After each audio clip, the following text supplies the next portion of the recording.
mayamang kasaysayan ng pelikulang Pilipino may mga pangalang nananatiling nakaukit, hindi lamang dahil sa kanilang husay sa pag-arte, kundi dahil sa kanilang kakayahang basagin ang mga nakasanayang pamantayan at magbukas ng mga bagong landas para sa mga susunod na henerasyon. Isa sa mga natatanging pangalang ito ay si Alicia Vergel, isang aktres na hindi lamang hinangaan dahil sa kanyang angking ganda at talento, kundi kinilala rin bilang kauna-unahang babaeng action star ng bansa. Isang tunay na Amazon sa loob at labas ng telon. Ang kanyang buhay at karera ay isang salaysay ng determinasyon, pagbabago at pamana na sumasalamin sa ginintuang panahon ng lokal na sinema. Mula sa kanyang pagsikat bilang isang dramatikong aktres hanggang sa kanyang pag-eestablisa bilang isang icon ng aksyon at sa huli, bilang isang lingkod bayan, ang kwento ni Alicia Vergel ay isang mahalagang kabanata sa kultural na naratibo ng Pilipinas. Ang pagsibol ng isang bituin sa Sampaguita Pictures. Isinilang bilang Erlinda Gaerlan. Unang nasilayan si Alicia Vergel sa industriya ng pelikula sa huling bahagi ng dekada 30 sa isang pagganap sa pelikulang Teniente Rosario noong 1937. Gayunpaman, ang kanyang karera ay tunay na sumibol at nagningning sa ilalim ng pangangalaga ng isa sa mga pinakamalaking film production studio noong panahong iyon, ang Sampaguita Pictures. Noong 1949, formal siyang nagsimulang gumawa ng mga pelikula para sa Sampaguita. Ang kanyang mukha, na ayon sa marami ay may kakaibang hugis puso na nagpapaalala sa isa pang tinitingalang aktres na si Norma Blancaflor, ay agad na napansin ng mga manonood. Isa sa kanyang mga naunang proyekto ay ang Milagro ang Birhen ng mga Rosas, 1949 na nagpakita ng kanyang potensyal bilang isang seryosong aktres. Hindi nagtagal, ang potensyal na ito ay naging aming isang ganap na katotohanan. Noong 1950 sa pelikulang Mapuputing Kamay, ipinamalas ni Vergel ang kanyang kahusayan sa pag-arte na nagbunga ng isang makabuluhang pagkilala. Ginawaran siya ng kauna-unahang Maria Clara Award para sa Best Supporting Actress.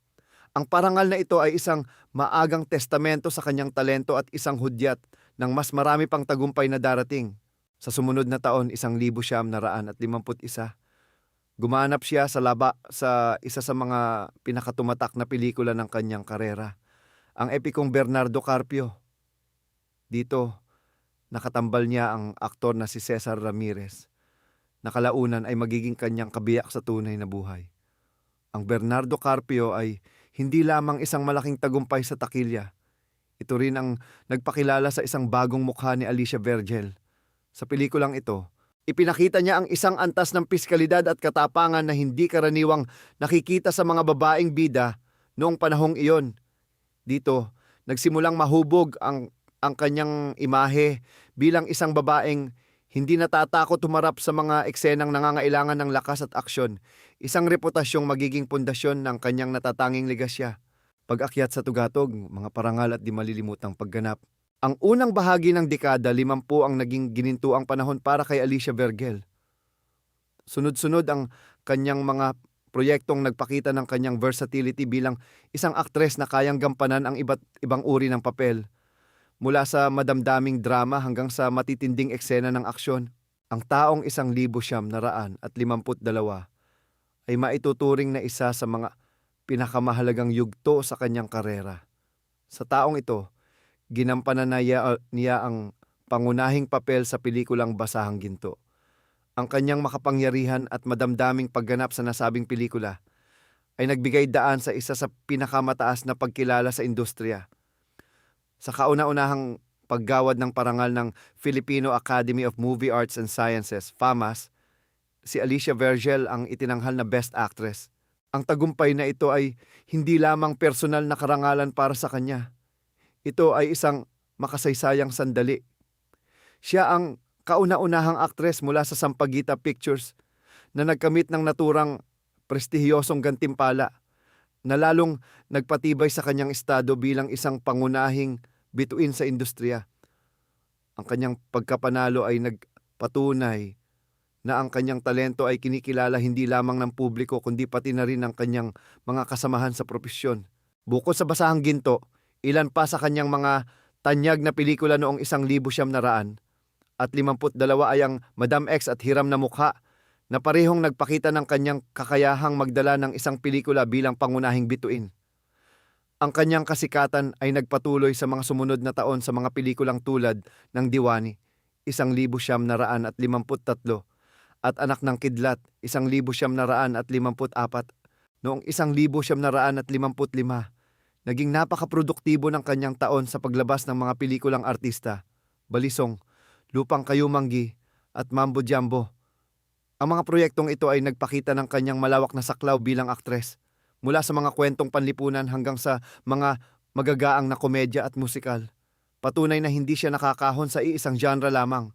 Paglawak ng abot tanaw, ang panahon ng freelance.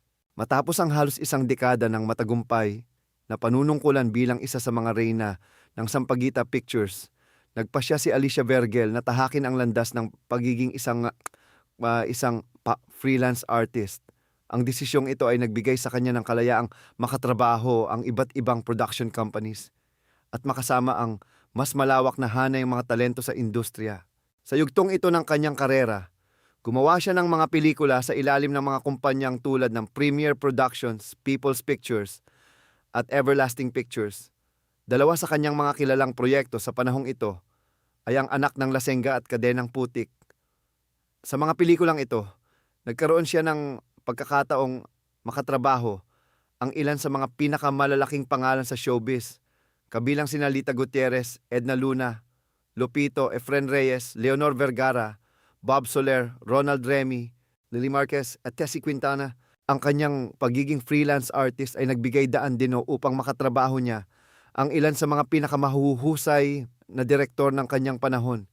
Kabilang sa mga nagbigay direksyon sa kanya ay sina Eddie Romero, Chat Gallardo at Rolf Bayer. Ang pakikipag-ugnayang ito sa iba't ibang malikhaing isipan ay lalong nagpayaman sa kanyang karanasan at nagpatibay sa kanyang reputasyon bilang isang respetadong veterana sa industriya. Isang bagong kabanata, serbisyo publiko at tahimik na buhay.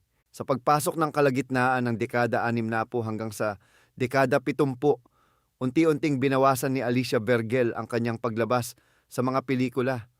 Bagamat paminsan-minsan pa rin siyang tumatanggap ng mga alok, pinili niyang ituon ang kanyang oras at enerhiya sa isang bagong larangan na malayo sa ingay at liwanag ng showbiz, ang serbisyo publiko. Pinasok niya ang mundo ng lokal na pamamahala at nagsilbi bilang barangay captain sa Santo Domingo, Lungsod, Quezon. Sa kanyang bagong tungkulin, hinarap niya ang mga hamon ng pamumuno sa isang komunidad. Ang tapang at determinasyon na dati niyang ipinapakita sa harap ng kamera ay dinala niya sa tunay na buhay, kung saan kinailangan niyang mamagitan sa iba't ibang uri ng tao at sitwasyon, kabilang na ang pag-awat sa mga gumagawa ng gulo upang mapanatili ang kapayapaan at kaayusan sa kanyang nasasakupan. Ang kanyang panunungkulan ay nagpakita ng isang naiibang dimensyon ng kanyang pagkatao, isang leader na may malasakit sa kapwa. Kahit na nakatuon sa serbisyo publiko, hindi niya tuluyang tinalikuran ng pag-arte. Sa mga huling taon ng kanyang karera, gumanap din siya sa ilang mga telenovela sa telebisyon na nagpakilala sa kanya sa isang bagong henerasyon ng mga manonood, Pamilya Pamana at Huling Paalam. Ang personal na buhay ni Alicia Vergel ay kasing kulay ng kanyang profesional na karera. Ang kanyang pag-iibigan sa kapwa-aktor na si Cesar Ramirez ay nagsimula sa kanilang pagtatambal sa pelikula at nauwi sa isang matatag na pagsasama. Si Ramirez na sumikat sa kanyang iconic na pagganap bilang Bernardo Carpio ay naging kanyang katuwang sa buhay. Ang kanilang pagsasama ay biniwayayaan ng dalawang anak na parehong sumunod sa kanilang mga yapak sa mundo ng showbiz, sina Ace Vergel at Beverly Vergel. Ang kanilang mga anak ay nag-iwan din ng sarili nilang marka sa industriya na nagpatuloy sa artistikong legasya ng kanilang mga magulang. Si Ace Vergel ay sumunod sa landas ng kanyang ina sa action genre at kinilala bilang the original bad boy of Philippine movies. Ang kanyang matapang na imahe at natural na karisma ay nagdala sa kanya sa tuktok ng kasikatan bilang isa sa mga nangungunang action star ng kanyang henerasyon. Samantala, si Beverly Vergel ay naging isang matagumpay na aktres at kalaunan ay naging isang respetadong direktor at producer. Bagamat retirado na sa kasalukuyan at naninirahan sa Canada, Ang kanyang mga kontribusyon ay nananatiling bahagi ng industriya. Noong Mayo 20, 1972, sa edad na 64, pumanaw si Alicia Vergel, nag-iwan ng isang malalim na puwang sa industriya na kanyang minahal at pinaglingkuran. Ang kanyang pamana, gayunpaman, ay higit pa sa mga parangal na kanyang natanggap o sa mga pelikulang kanyang pinagbidahan. Si Alicia Vergel ay isang pioneer, isang babaeng naglakas loob na pumasok sa isang mundong pinaghaharian ng mga lalaki at nagpatunay na ang katapangan ay walang kasarian. Siya ang nagtakda ng pamantayan para sa mga babaeng action star, isang premyadong aktres na may kakayahang magpaiyak at magbigay inspirasyon, isang lingkod bayan na nag-alay ng kanyang panahon para sa komunidad, at isang ina na nagtaguyod ng isang pamilyang naging bahagi ng kasaysayan ng pelikulang Pilipino.